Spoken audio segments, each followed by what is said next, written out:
How many times do I have to ram this inside that stupid brain of yours? Get it already. A 4-year-old stood cowering in front of his furious mother. Boo, but Kei just wanted to play with Kazuni.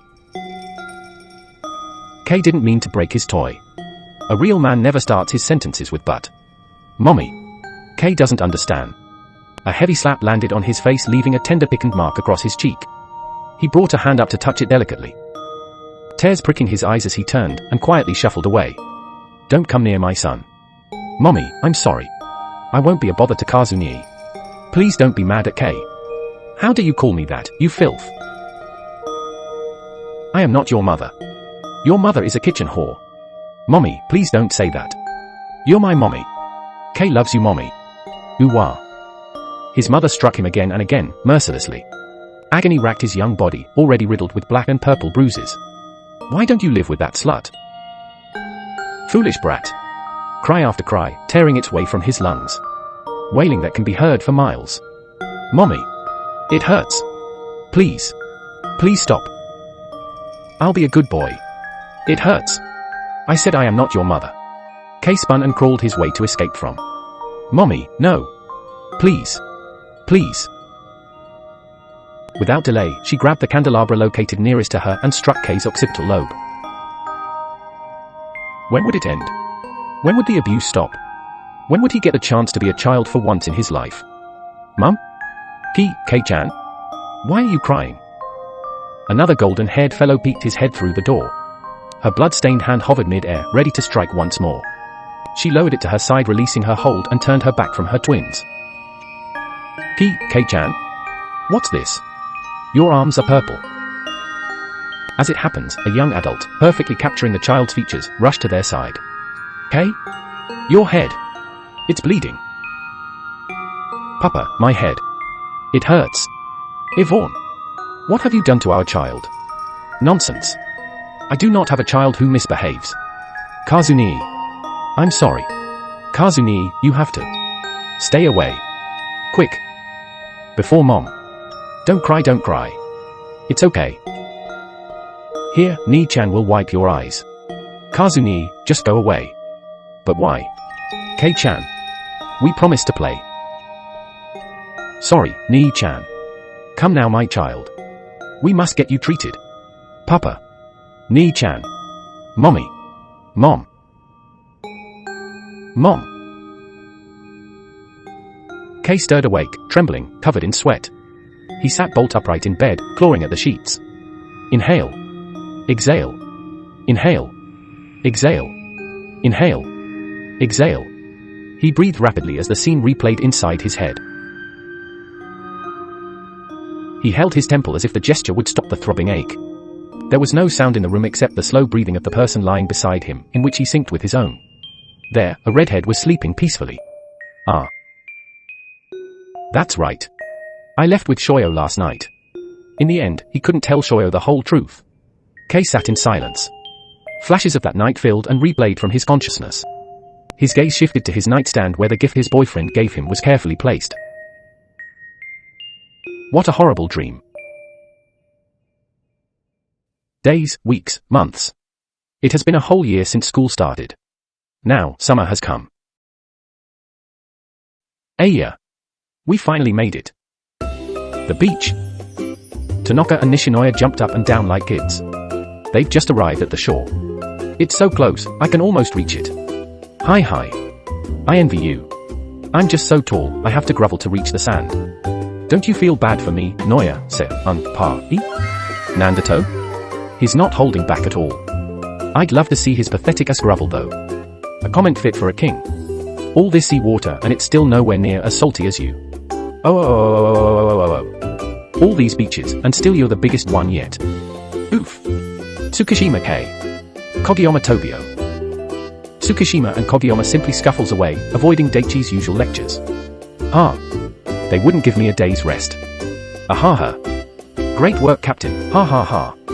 We still have to make it to our lodging, so keep walking. Kei-kun. Over here. Hurry. Shoyo grabbed Kei and dragged him by the shore. What's the rush? Take my picture. I'm gonna send it to Natsu and Mom. All right. You're too excited about this. I am. Wanna take a picture together? Sure. After witnessing Kei and Shoyo, Tanaka insisted on taking photos with everyone. Damn. This heat is killing me. Ah, that's right. Hitoka side-glanced over Hinata.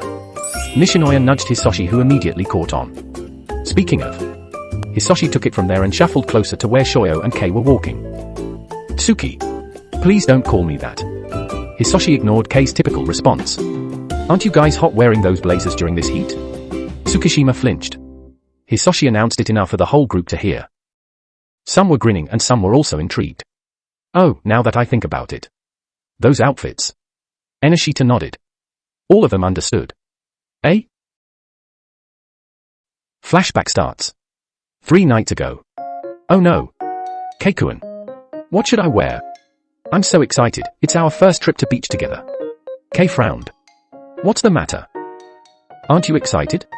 I am, but I wish it was just you and me. Shoyo felt his face heat up. A trip alone with Tsukishima Kei? Now that would be a day to look forward to. We can go together next time. Just you and me. But for now, let's enjoy it with our teammates.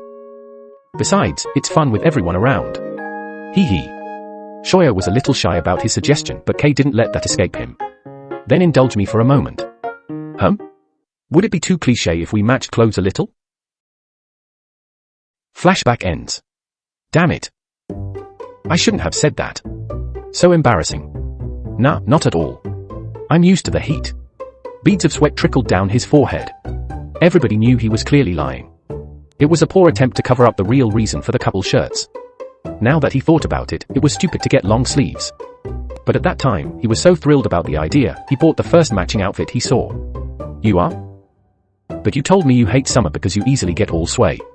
Tsukishima grabbed Hinata's mouth before he could finish his sentence. The rest of the team held back their laughter. Ahaha. Lou, look at the time. We should really hurry up or we won't get lunch. Shoyo took Kei's hand away from his mouth and started talking. Eh? You're so weird, Kei. We just had lunch? You. Kei held his mouth to Shoyo's ear and whispered in a rough and threatening voice. Ju, just shut up already, idiot. It was meant to be a whisper, but the team heard it anyway and laughed it off. When the laughter subsided, Sugar swiftly made his way beside Kei and wrapped an arm around his shoulder, making him crouch to his height. Tsuki. Senpai? You know, you hardly get the chance to show off your six-pack spare body without getting overshadowed by volleyball. Koshi teasingly poked on Kei's tummy, which made his muscles tense up. But the solitary beach gives you ample scopes to do so. You might want to pop those buttons, if I were you. Sugawara gave him a sly wink. The thought of playfully seducing Shoyo with his looks and body scorched his face redder than the sun would have. The whole team headed off to their lodging and got settled in. They all brought their stuff that would last them 3 days, 2 nights. The room assignments were divided into 3.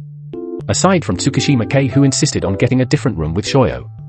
The group of Daichi, Sugawara, Asahi and Nishinoya all stayed in the same room. Tanaka, Enoshita, Hisoshi and Kazuhito stayed in another. The last ones together were Kogiyama, Yamaguchi and Kazu, who was flexible in those matters. Yes, Tsukishima Kazu was invited, and that didn't make Kei particularly happy. He still has his guard up despite clearing the past misunderstanding. After checking out the lodging, their small volleyball crew headed for the beach and set up the stands. The resting area is quite further from the coast, so they'd have to put up tents, large enough to accommodate everyone. It was a breathtaking travel destination. None of the team members expected Tsukishima Kei to fund the place. He only admitted that his father wanted to sell it because he no longer found it pleasing. Though they weren't completely alone. Employees of Tsukishima household tended to it round the clock. Are you telling me he got bored of it, so he's selling it off? Kinda. Wow. Not to mention all those house takers? Tsuki is kind of a big shot, isn't he? Please don't phrase it that way. You are too humble, my dear brother. Somehow, they almost forgot Kazu was also there. He kept silent the whole way to the beach. Not a word until now.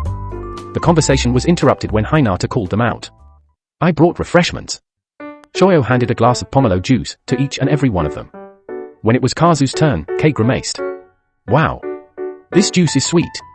But not as sweet as you, Sho-chan. Aha. Sure, Kazu. Whatever. Tusk. Not to mention, cold.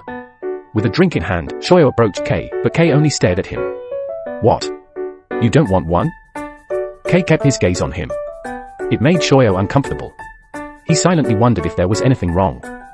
Shoyo's brows furrowed. It's not poisoned, see? Shoyo grinned and took the first sip, and hovered the glass a few inches from Kei's face, as if it was the most natural thing to say. Come on. My arm's getting tired. Don't be stubborn and try it. Did you just hiss me? I thought you told me to try it. That's... Why do I feel like this happened before? Was I not supposed to? I don't know, but... Could you do it again? A smile played on Kei's lips as he leaned in for another.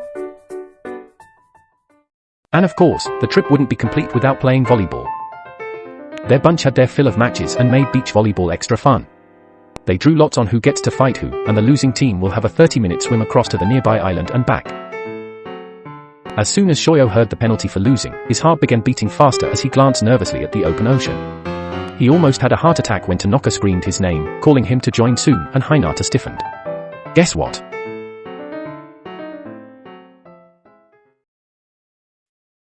Hinata can't swim.